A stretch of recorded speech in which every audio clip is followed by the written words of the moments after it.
नमस्कार. स्वयंपाकघर निलिमा किचनमध्ये आज आपण हिवाळ्यामध्ये अगदी आवर्जून मार्केटमध्ये म्हणजे बाजारात मिळते ती म्हणजे चिवईची भाजी.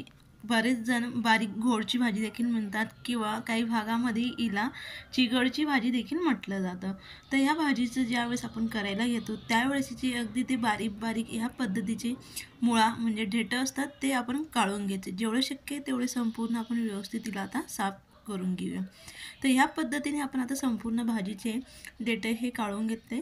त्यानंतर लगेचच आपण हिला 2 ते 3 पाण्याने अगदी स्वच्छ धुवून हिच्यातलं संपूर्ण पाणी हे व्यवस्थित निथळून घ्यायचं. तर या पद्धतीने आता आपण ही भाजी 1 ते 2 पाण्याने स्वच्छ धुवून घेतले, त्याच्यातलं पाणी हे काढून घेतले. लगेचच आपण हिला अगदी बारीक अशी चिरून घेणार आहोत. जेवढं शक्य आहे आपल्याला तेवढी हिला बारीक चिरून घ्यायची, म्हणजे ती एकसारखी आणि लवकर अगदी छान अशी आपली भाजी शिजून तयार होते. अगदी सहज अशी कापली जाते, अजिबात वेळ वगैरे लागत नाही. अगदी छान अशी आपली चविष्ट अशी ही भाजी तयार होते. बनवायला अगदी सोपी आहे. 2 ते 3 मिनटाच्या आत आपली ही भाजी तयार होते आणि जेवढी चविष्ट लागते तेवढीच आपल्या शरीरासाठी अगदी पौष्टिक अशी असते. हिच्या 2 ते 3 प्रकारे भाज्या बनवल्या जातात. डाळ लावून बनवली जाते, शेंगदाण्याचं पावडर लावून भाजी बनवली जाते, फक्त हिरव्या मिरचीची आणि लसणाची फोडणी देऊन अशी ही भाजी देखील बनवली जाते. याचे मुटकडे बनवले जातात, पराठे देखील बनवले जातात. आज आपण अगदी साध्या सोप्या पद्धतीने अगदी चविष्ट भाजी बनवण्यासाठी इथे साईडला गॅसवरती सर्वप्रथम आपण कढई गरम करून घ्यायची. कढई आपली गरम झाल्यानंतर लगेच याच्यामध्ये 1 ते 1.5 चमचे आपण तेल हे घालणार आहोत. तेलाचं प्रमाण आपण थोडं जास्ती वापरत आहोत. इथं पालेभाज्या आपण कधीही बनवताना अगदी थोडंसं तेलाचं प्रमाण जास्ती वापरलं तर ती छान चविष्ट अशी ती तयार होते. आवडीनुसार आपण थोडंफार कमी जास्ती केलं तेलाचं प्रमाण तरी काही हरकत नाही.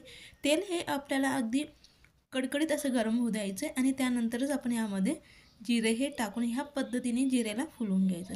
जिरे हे फुलल्यानंतर बारीक चिरून घेतलेला अगदी भरपूर असा लसूण, गरजेनुसार हिरवी मिरची, कितपत आपल्याला भाजी तिखट हवी त्यानुसार हिरवी मिरची. आपलं लसूण आणि हिरवी मिरची आता छान तेलामध्ये परतून घ्यायचा. त्यानंतरच आपण इथं बारीक चिरून घेतलेला एक मध्यम आकाराचा कांदा. कांद्याचं प्रमाण आपल्या आवडीनुसार, जर आपल्याला कांदा जास्ती आवडत असेल भाजीमध्ये तर यापेक्षा जास्ती घातला तरी काही हरकत नाही. तर या पद्धतीने आपण आता मंद आचेवरती छान हलकासा ब्राऊन कलर येईपर्यंत अगदी छान असं एकसारखं चमच्याने हलवत आता आपण हा कांदा परतून घेणार आहोत. जर कांदा आपला थोडा तरी कच्चा राहिला तर आपली भाजी जी असते तिची चव बिघडते, थोडीशी गोडसर लागण्याची शक्यता असते. म्हणून कांदा हा व्यवस्थित परतून घ्या. कांदा परतल्यानंतर लगेच याच्यामध्ये हळद घातल्यानंतर आपण जे शेंगदाण्याचं पावडर घालणार आहोत ते आताच घालून घेणार आहोत. यामुळे काय होतं, जे आपलं शेंगदाण्याचं पावडर आहे ना ते अजिबात चिकट वगैरे होत नाही. आपण वरून घातल्यानंतर चिकट होतं, त्यामुळे कधीही ह्या पद्धतीने फोडणीमध्ये शेंगदाण्याचं कूट हे घालून घ्या. त्यामुळे अगदी छान दाणेदार खरपूस असे आपले ज्यावेळेस आपण भाजी खातो ते शेंगदाण्याचं पावडर हे लागतं. तर ह्या पद्धतीने आपण तेलामध्ये व्यवस्थित परतून झाल्यानंतरच आपण यामध्ये बारीक चिरून घेतलेली संपूर्ण आपली चिवईची भाजी आपण यामध्ये टाकून घेणार आहोत. तर भाजीही घातल्यानंतर लगेचच आपण यामध्ये चवीनुसार मीठ टाकणार आहोत. मीठ हे जरा जपून टाका. आपल्याला भाजी ही आता जास्ती दिसत आहे, पण ती शिजल्यानंतर अगदी थोडीशी होते, म्हणून ती चवीनुसार मीठ टाकताना व्यवस्थित काळजीपूर्वक टाका, जेणेकरून आपली भाजी ही खारट होणार नाही. तर मीठ घातल्यानंतर लगेच मंद आचेवरती आपण आता ही भाजी मिठाच्या म्हणजे जे भाजीच्या अंगाचं पाणी सुटतं त्याच पाण्यामध्ये आपल्याला ह्या भाजीला शिजून घ्यायचं आहे. अजिबात वरून पाणी वगैरे घालण्याची गरज नाही. तर एकसारखं ह्या अशा पद्धतीने चमच्याने हलवत आपण ही भाजी आता मिक्स करून घेऊ. तर अशा पद्धतीने आपली भाजी ही आता व्यवस्थित आपण मिक्स करून घेतली. तिचा आकारमान देखील बघाल तुम्ही अगदी कमी झालं आहे. त्यानंतर काय करायचं, यावरती आता झाकण ठेवून आपण 2 ते 3 मिनटं हिला आता शिजवून घेणार आहोत.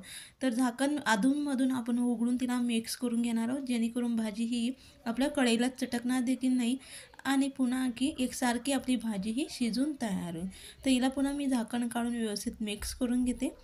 मिक्स करून झाल्यानंतर पुन्हा आपण आणखी याच्यावरती 1 ते 1.5 मिनिटभर झाकण ठेवून हिला आता शिजवून घेणार आहोत. तर 1 ते 1.5 मिनिटानंतर अगदी परफेक्ट अशी आपली भाजी ही शिजून तयार झाली. अगदी छान अशी चविष्ट, उन्हाळ्यात खाल्ल्याने आपल्या शरीराला अगदी गारवा ह्या भाजीचा मिळतो आणि अगदी भरपूर अशी हिवाळ्यात देखील ही भाजी उपलब्ध असते. नक्की तुम्ही या पद्धतीने ही भाजी करा. अगदी छान अशी चविष्ट भाजी ही भाकरीसोबत लागते. भाकरीसोबत, पोळीसोबत, भातासोबत देखील आपण खाल्ली जाते तरी काही हरकत नाही. नक्की तुम्ही ह्या पद्धतीने ही भाजी तयार करून बघा. अगदी छान अशी आपली चविष्ट हेल्दी अशी चिवईची अगदी झटपट पद्धतीने साध्या सोप्या कमी साहित्यात भाजी ही तयार. रेसिपी आवडली असेल नक्की लाईक करा, शेअर करा, कमेंट्स करा.